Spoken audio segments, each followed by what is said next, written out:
The book entitled Full Human Development, A Discourse of Ends and Means by Dr. Rex T. Linau takes an in-depth look at the world's definition of development and how it has impacted the lives of billions of people.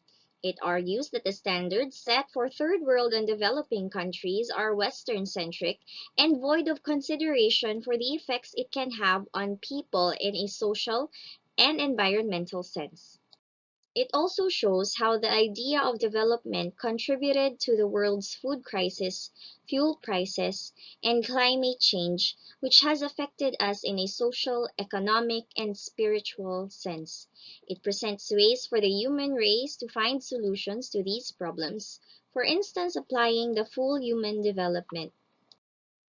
The book devotes a whole chapter on the modernization paradigm and explains how this theory, which was popularized in the 1950s to the 1960s by Max Weber and Talcott Parson, is Western-centric. According to Gora, this theory delves into the phases of development a society goes through at its social, economic, and political levels. First, it presents a linear growth for third world and developing countries. This growth is based on the stages of economic growth, a non-communist manifesto written by Walt W. Rostow. He presents 5 stages of development that a country would go through to become a modern country. Rostow forgets that this is only possible if agrarian countries, like the Philippines, in the third world and developing countries produce raw materials first. The second characteristic of the paradigm is the universalizing theory or the European miracle, a term coined by Eric Jones in 1981. This theory encourages other countries to follow the one-size-fits-all approach of Europe, which has introduced modernization through capitalism, bureaucracy, and individual freedom. The third characteristic is the use of GNP or GDP as measures of growth. The problem with these last 2 characteristics of the modernization paradigm is the idea that a one-size-fits-all exists, where in fact it does not. The measures are so profit-driven that they fail to see the effects that capitalism has brought on society and the environment, especially on issues like food crisis, rising fuel prices, and climate change.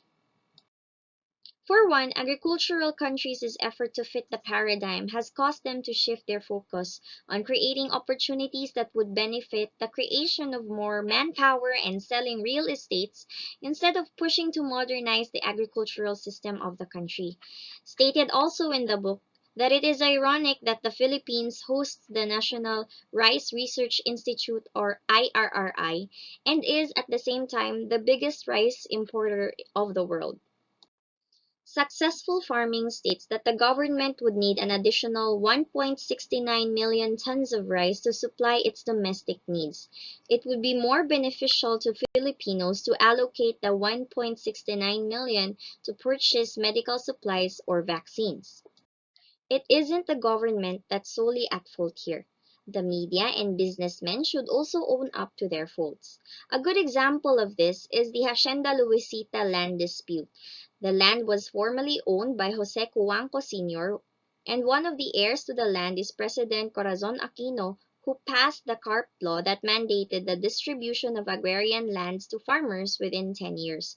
However, one motion reconsideration and a technicality in the CARP law, the landowners decided to strike up a deal with the farmers instead of distributing the land. It was later revealed that the farmers were only paid 9 pesos and 50 centavos for their labor. This caused them to organize a strike in 2004, but they were met with bullets and tear gases by the police force that were sent to disperse the crowd. The CARP law allowed for large agrarian lands to be converted into non-agricultural related purposes, such as turning them into residential areas, which have contributed to the low yield the country has faced over the years.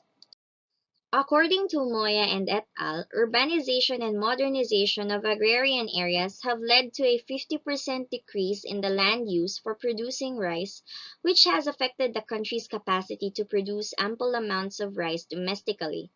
Another, by Arceo Dumlao and et al., states that the root cause of the Philippines' shortage of food supply is the limited and diminishing agrarian land due to modernization.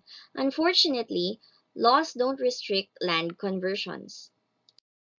DAR hopes to change this by passing a 2-year ban on the processing of applications for land conversions. This would allow them to review all conversion applications from June 15, 1988 to June 30, 2016 and account for the rampant conversion of agrarian land. The media must also own up to its mistakes as it too played a part in conditioning the minds of the Filipino people. Social media has portrayed modernization as a social status. According to the financial diet, purchasing alcohol, buying a huge house with more rooms than you need, the treat yourself mentality, purchasing different clothes for different events, and hosting parties like weddings are just some of the activities society deems as adulting.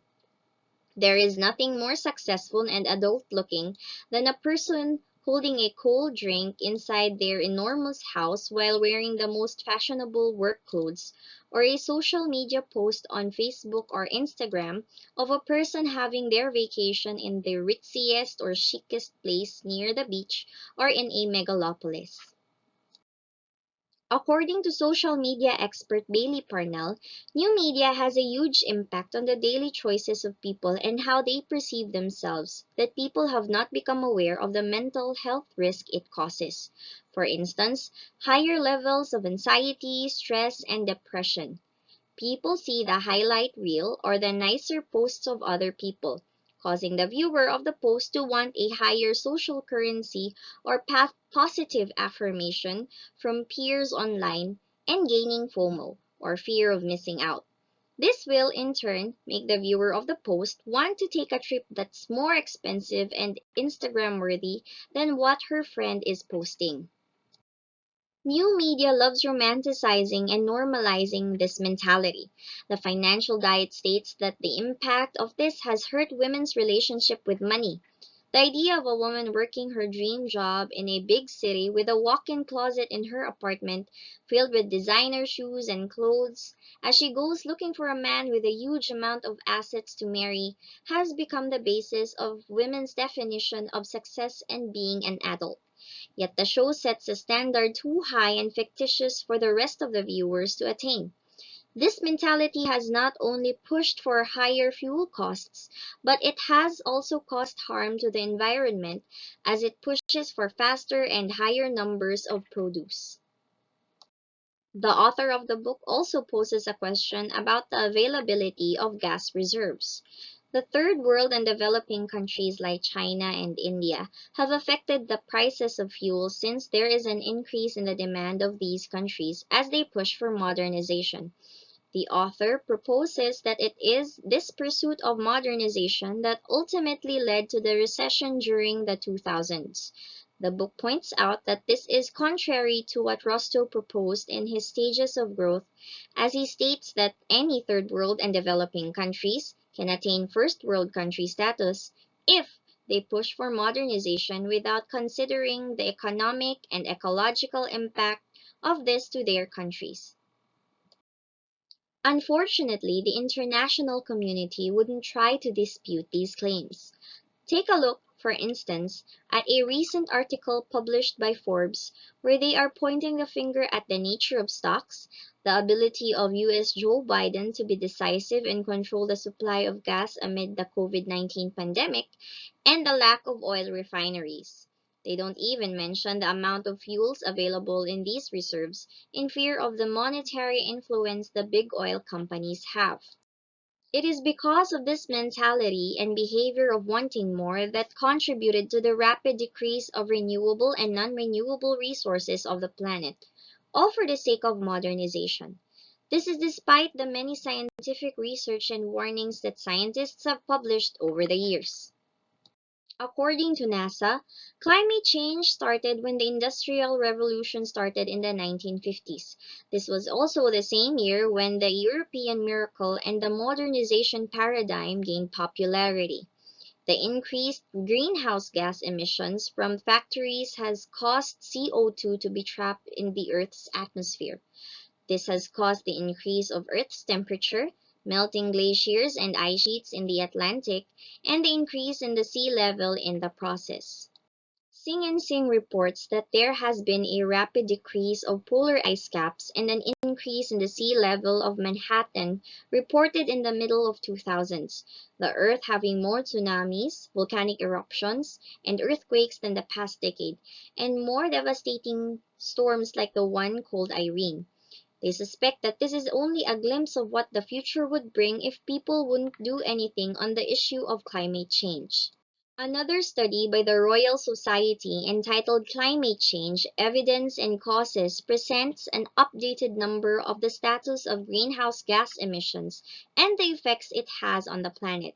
It also encourages the people and the government officials to do the minimum and change their pattern of energy production and usage, thereby lessening the magnitude of climate change. People, especially the ones that run the country, should learn to adapt and seek geoengineering solutions to counteract some of the climate changes that would otherwise occur. With all these negative effects of the modernization paradigm, the book encourages the reader to embrace the idea of full human development, a concept that was derived from Michael P. Todaro's three core values.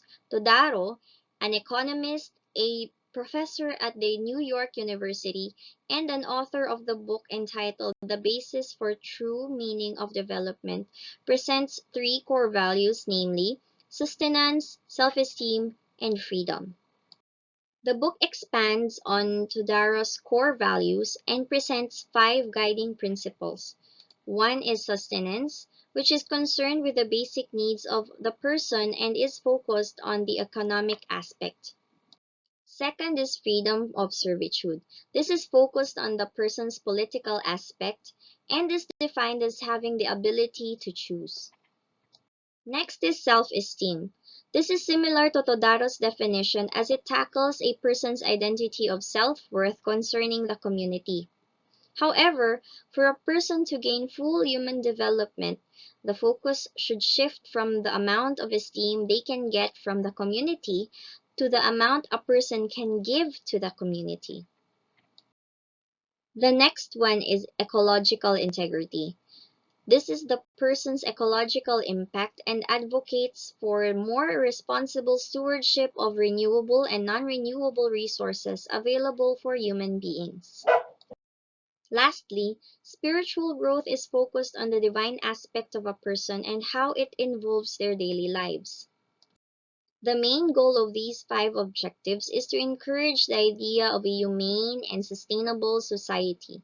A business can thrive on this scheme like the Jamii Bora Trust Fund of Kenya, a charitable institution that allows its underprivileged members within its immediate community to take up different types of loans to give them a better life and create a greener community. The book devotes a chapter to introducing the different loans of this organization, the interest rates, the payment schemes, and how they can give back to their community. The Philippine government's perception of success, on the other hand, is still in line with the ideas of the modernization paradigm as it prioritizes on creating infrastructure and curriculum updating to train globally competitive manpower that is equipped with 21st century skills like computer literacy. Change must be done, and it must be done fast.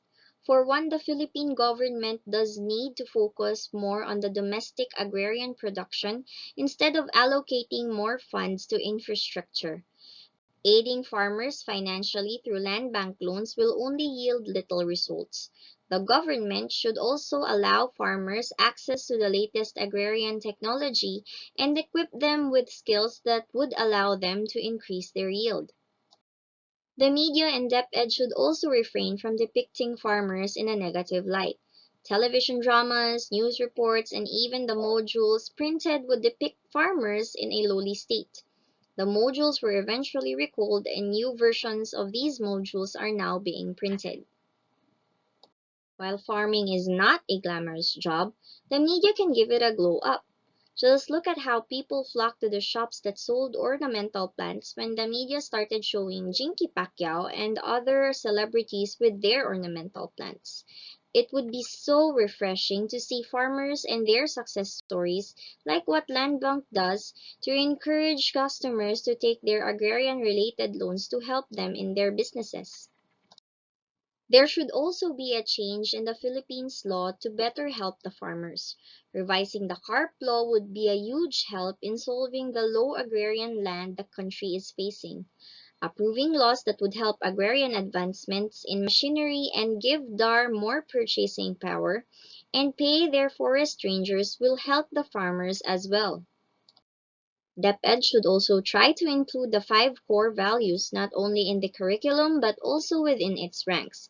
For instance, in the EPP subject, learners are taught how to grow different types of plants that would help the children earn a living someday, while in Araling Panlipunan, they learn the different natural resources or likas na yaman that the Philippines has and the importance of taking care of these resources for future generations' use. However, emphasis on love of country and empathy towards self and others should be taught as well.